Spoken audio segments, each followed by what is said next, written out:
I was curious about the overall story, which kind of is sort of the framing device for his life, which is basically him with the tape and the Rolling Stone writer and all that. I was curious about where that story came from, and because obviously there were people there who was. So I'm curious about why you decided to use that as kind of the running storyline and where you got the information from. Well, you know, like many, you know, I've been famously a part of a couple of, you know, biopics that, and have sat next to the people that I'm portraying in the movies. You know, I was, Paul Rusesabagina was a part of Hotel Rwanda, and I did a movie called Rebound, and Earl Manigault was one of the people that I dealt with. And he was there a lot. And the Rat Pack and a lot of people from Sammy's life were with me. And the scenes would come up in the script, and you know, I would look to Paul and I would say, "So is this pretty much how it is?" And he'd kind of go, "No." It's no, you know, it's close enough. You know, we were trying to do it, and what we all know in these real stories is that to some degree they are all historical fiction. In some degree, they are all, everyone's taking poetic license, because clearly you can't encapsulate someone's life in 90 minutes, 2 hours, whatever it is. There are characters that are elided, there's characters that are taken out, there's characters created, scenes omitted, things taking place in different places. We know that this is what has to happen in a film. So I didn't want to attempt to be playing cute with the story and saying this is a true story. I wanted the storyteller in the movie, being Miles Davis, to say, if I'm going to tell a story, I'm going to tell it in this fashion. And I wanted it to be creative, and I wanted it to be interesting, I wanted it to be different. And that was the framing of the story, and that narrative, I thought, would allow me to do that. And the Dave Brill character is a composite of many characters, many people that at that particular period were trying to get these interviews from Miles, many because they thought they would be the last ones. His obituary had been written during that period of time, because no one knew who Howard Hughes of jazz was, what his story would be. And other people were trying to get the comeback story. So Dave Brill is based on, he's a composite of several different people during that period of Miles' life. And I thought that the fighting to come back and the trying to find your voice and writer's block and being creatively sort of shut down was relatable to everybody, more than trying to figure out how to specifically demonstrate Miles' quote-unquote genius. Because the music for most people, jazz specifically, if we're going to just talk about jazz, for many people is, people are at arm's length with it as far as their ability to understand it. It's very complex, it's highly constructed, it's dense as classical music. And if you don't get it, quote unquote, it's, for most people, it just sounds like music that's in the background of the party, you know, or something that they hear in an elevator. They don't understand what's happening with the music. And it's also not hits, you know, we're not able to take, there's no 3-minute Miles Davis song. You know, there's no 2-minute and 30-second Miles Davis song. The songs are 10 minutes, 9 minutes. They're expansive. They require you to like really focus and stay with the music.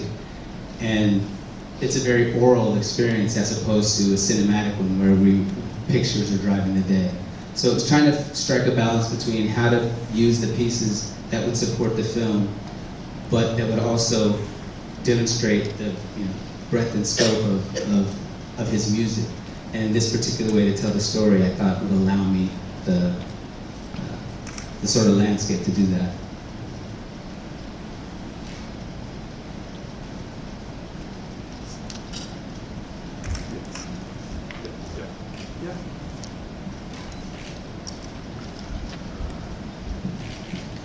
Congratulations on a really terrific movie. I can't tell you how much I enjoyed this. I wanted to ask you, there's so much humor, and Miles' sense of humor is just hilarious.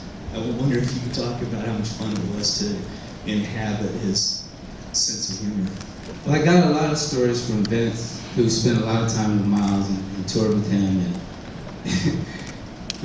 some of the things he said I couldn't put in the movie, obviously, but he would say there was a couple of twins that there's a set of twins that Miles known later in his life. I don't remember exactly where he had met them or why they were around at that point, but Ben said he called them the same thing. You know, walk by and go, same thing. And so just things like that, I wanted to make sure that, because it's not something that people talk about a lot, about Miles' sense of humor. I think a lot of people believe he was just this intimidating, imposing force that was, someone to be scared of. And obviously, if you listen to his music, if you hear what's happening, it's full of whimsy. His music's full of passion and insight, and lyrically, he's quoting things that are humorous, and so obviously the band is not just monolithic.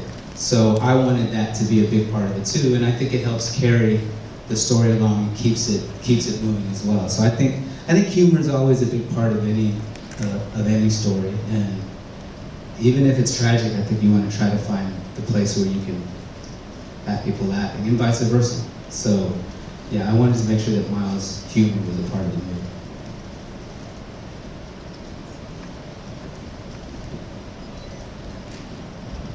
Hi, can you talk a little bit about that closing sequence? Because clearly, there's a real moment that happened, that Miles played a trumpet that looked like that, he was dressed the way you were dressed, and Herbie Hancock and Wayne Shorter were actually involved in it, but it's Herbie Hancock and Wayne Shorter today, and it's a tune that I think Lou Glasper wrote, and he's got a hashtag, social music, on his vest, which is of course today. So were you trying to connect that moment with this moment and erase some sense of time, or what was the creative process of putting that together?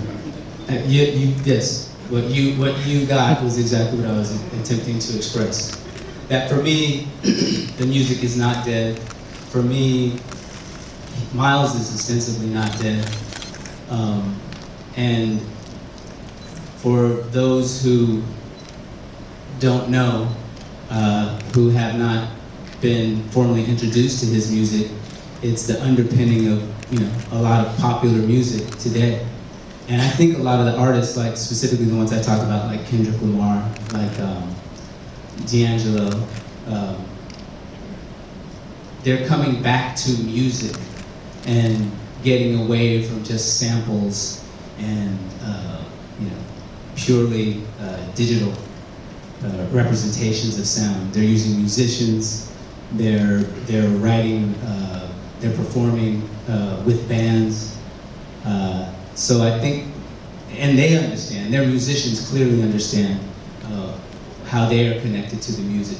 So it's exactly what you said. It's intended to say that Miles is present, Miles lives, Miles is now, and the story of Miles Davis continues through his music, which, when you ask Miles if you wanted to know who he was, he would say, listen to my music. That was always how he most clearly defined himself to himself, was through his music. So I just wanted to sort of underline that. And another cool thing about that last scene for me is that we were generously given the use of Miles' paintings by his family. So the paintings, the images that you see behind the band, behind Herbie and Wayne and Rob and myself, are Miles' paintings, which are incredible. And we put them on that board, and they also gave us the permission to manipulate them and make parts of them move and different, have things come in relief and recede, and which is, us painting Miles' paintings, which again, for me, was very important, that we continued to create on top of his creations. And we were very lucky, the family gave us permission to do that, again, in the spirit of what I believe Miles was always about, which is keep it moving, keep moving forward, keep it going.